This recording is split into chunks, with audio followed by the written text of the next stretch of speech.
राज्यसभा नवनिर्वाचित सांसद महेश केवट इस वक्त हमारे साथ हैं विस्तार न्यूज़ पर एक्सक्लूसिव।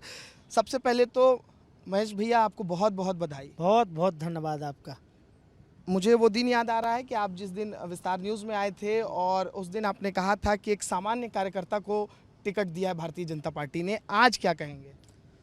आज भारतीय जनता पार्टी हमारे राष्ट्रीय नेतृत्व और हमारे देश के यशस्वी प्रधानमंत्री माननीय नरेंद्र मोदी जी, हमारे देश के यशस्वी गृह मंत्री माननीय अमित शाह जी, हमारे भारतीय जनता पार्टी के राष्ट्रीय अध्यक्ष माननीय नितिन नवीन जी और हमारे प्रदेश के मुखिया हमारे यशस्वी और तेजस्वी मुख्यमंत्री डॉक्टर मोहन यादव जी और हमारे संगठन के मुखिया माननीय हेमंत खंडेलवाल जी, इन सब देवतुल्य नेतृत्व का मैं धन्यवाद ज्ञापित करता हूं, आभार व्यक्त करता हूं कि इन सब ने, पूरे भारतीय जनता पार्टी के प्रदेश और देश के नेतृत्व ने हम जैसे सामान्य कार्यकर्ता को राज्यसभा में भेजकर राष्ट्र सेवा का जो अवसर प्रदान हमें किया है। वास्तव में मन से अभिभूत हूँ, कृतज्ञ हूँ पार्टी नेतृत्व के प्रति। और ये अवसर हमें इसलिए मिला, पार्टी नेतृत्व ने इसलिए दिया कि हमारे असंख्य कार्यकर्ता जो हमसे स्नेह रखते हैं, उनके कारण हमें ये अवसर राष्ट्रीय और प्रदेश नेतृत्व ने दिया है। मैं उन सभी देव दुर्लभ कार्यकर्ताओं को नमन करता हूं और प्रणाम करता हूं। कभी सोचे थे राज्यसभा सांसद बन जाएंगे, उच्च सदन में सीधे एंट्री हो जाएगी? देखो, भारतीय जनता पार्टी में हम जो कार्यकर्ता मूल रूप से काम करते हैं वो पद की परवाह नहीं करते हैं, वो केवल काम करते हैं। पार्टी हमें जहाँ काम दे देती है वहाँ हम काम करते हैं। बूथ का काम देती पार्टी तो बूथ का काम करते हैं, जिले का काम देती तो जिले का काम करते हैं। पूर्व में भी हम प्रदेश कार्य समिति में रहे, हम जिले के उपाध्यक्ष रहे, टीकमगढ़ जिले के, निवाड़ी टीकमगढ़ जब एक जिला हुआ करता था। जिले के मंत्री रहे, नगर पालिका ओरछा में उपाध्यक्ष रहे।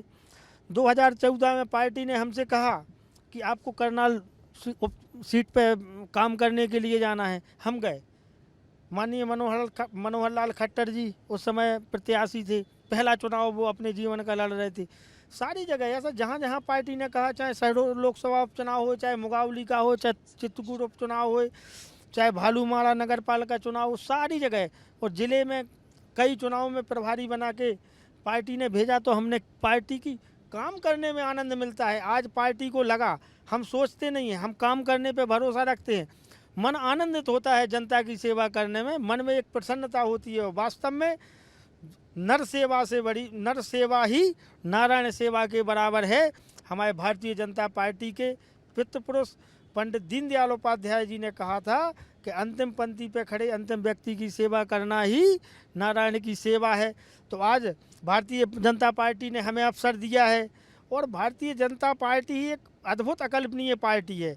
वास्तव में किस कार्यकर्ता को और कब और क्या जवाबदारी, क्या दायित्व देना है, ये भारतीय जनता पार्टी बहुत अच्छे से करती है। मन आनंदित है, मन प्रफुल्लित है कि हम अधिक से अधिक देश की और जनता की सेवा कर सकें और हमारे देश के यशस्वी प्रधानमंत्री नरेंद्र मोदी जी के मिशन 2047 में मेरी उत्कृष्ट सहभागिता हो। हमारे मध्य प्रदेश के मुख्यमंत्री डॉक्टर मोहन यादव जी, जो मध्य प्रदेश को विकसित मध्य प्रदेश बनाने की दिशा में काम कर रहे हैं, उसमें भी मेरी समुचित भागीदारी हो। वास्तव में अगर जितना अधिक से अधिक उत्कृष्ट मैं कर पाऊंगा, उतना अपने आप को मैं भाग्यशाली और सौभाग्यशाली समझूंगा। अच्छा, ये बताइए, तीसरी सीट जो आपकी सीट थी उस पर पेच फंसा हुआ था, लेकिन मुख्यमंत्री हो या फिर कई बड़े नेता हो भाजपा के, बड़े कॉन्फिडेंट थे, आप भी बहुत कॉन्फिडेंट थे कि हम जीतने जा रहे हैं। तो कुछ बातचीत चल रही थी कि आपने सोचा था कि इस तरीके से जीतेंगे, नामांकन ही रद्द हो जाएगा, निर्विरोध चयन हो जाएगा? विषय ये नहीं था और कांग्रेस भ्रम में थी, पेच कुछ नहीं फंसा हुआ था। हमारे भारतीय जनता पार्टी की प्रदेश की सरकार और हमारे नरेंद्र मोदी जी की देश की सरकार की नीतियों से प्रभावित होकर पर्याप्त जन समर्थन भारतीय जनता पार्टी के पास था, पर्याप्त जीत योग्य समर्थन हमारे पास था। उसके बाद ही भारतीय जनता पार्टी ने तीसरा प्रत्याशी मुझे घोषित किया था, इसलिए उनके भ्रम की स्थिति थी। कहीं कोई आपको लगता है अंतरकलह का फायदा मिला कांग्रेस के अंदर? हाँ, अंतरकलह है, अंतरकलह का फायदा मिला। अब नॉमिनेशन ठीक दर्ज करवा देते, हो सकता है उन्होंने अपना सम्मान बचाया हो। आपको एक पल ऐसा लगा कि आप हार जाएंगे? नहीं नहीं, कभी नहीं, 0.1% भी ऐसा महसूस नहीं हुआ। मैं पूरी जिम्मेवारी और पूरे ताकत के साथ ये कह सकता हूँ कि एक क्षण और एक सेकंड ऐसा अनुभव नहीं हुआ, तो ऐसा क्योंकि भी ऐसी बात ही नहीं थी। ऐसी भी चर्चा है अगले साल यूपी में भी चुनाव है और केवट समाज का प्रतिनिधित्व एक बहुत बड़ा जिम्मेदारी भी है आप पर। ऐसी भी चर्चा चल रही है कि हो सकता है महेश केवट जो है मोदी मंत्रिमंडल भी नजर आ सकते हैं। भारतीय जनता पार्टी ने, हमारे नेतृत्व ने हमें इतना बड़ा दायित्व दिया है, तो हम इस तरह की अपेक्षाएं नहीं करते हैं।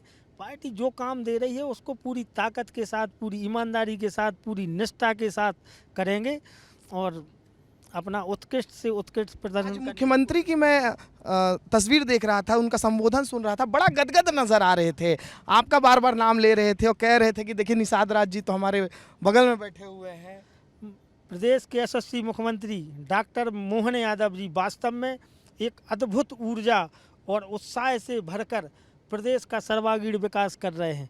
तो माननीय मुख्यमंत्री जी के नेतृत्व में मध्य प्रदेश में माननीय देश के प्रधानमंत्री जी नरेंद्र मोदी जी के नेतृत्व में जब मध्य प्रदेश में लोकसभा का चुनाव हुआ तो 29 की 29 सीटें भारतीय जनता पार्टी जीतने का इतिहास बना और आज तीनों की तीनों राज्यसभा सीटें माननीय डॉक्टर मोहन यादव जी के नेतृत्व में भारतीय जनता पार्टी ने जीती हैं।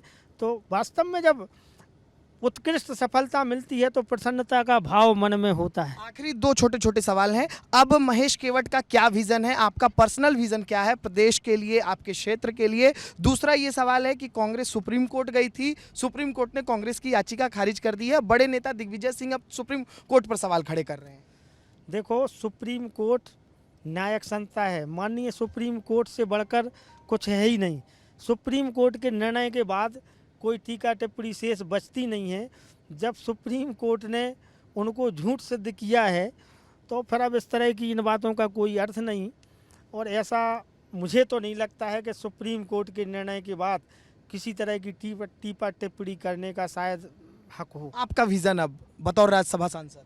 हमारा विजन ये है कि माननीय जो पार्टी का विजन है, हमारी डबल इंजन की दोनों सरकारें चल रही हैं और उन सरकारों के 2047 विकसित 2047 और मध्य प्रदेश विकसित मध्य प्रदेश में कितना अधिकतम योगदान दे सकें हम, मध्य प्रदेश का सर्वांगीण विकास सुनिश्चित हो, सबका साथ सर्व वर्ग का विकास सुनिश्चित हो, इन सब में हम सहयोग करेंगे और प्रदेश और देश को आगे बढ़ाने का काम करेंगे। विस्तार न्यूज़ की तरफ से बहुत बहुत बधाई, क्योंकि विस्तार न्यूज़ में आप पहुंचे भी थे और उस दिन भी आपने जीत का दावा किया था और आज आपके लिए बहुत खुशी का दिन है, आपके कार्यकर्ताओं के लिए बहुत खुशी का बहुत दिन है। बहुत धन्यवाद। ठीक है, तो महेश केवट नवनिर्वाचित राज्यसभा सांसद इस वक्त हमारे साथ बातचीत कर रहे थे और साफ तौर पर इन्होंने कहा है कि डबल इंजन सरकार की जो भी भूमिका होगी उसमें ये सक्षम रूप से काम करेंगे और जनता के लिए तत्पर रहेंगे। कैमरा पर्सन नितेश के साथ अनमोल तिवारी, विस्तार न्यूज़।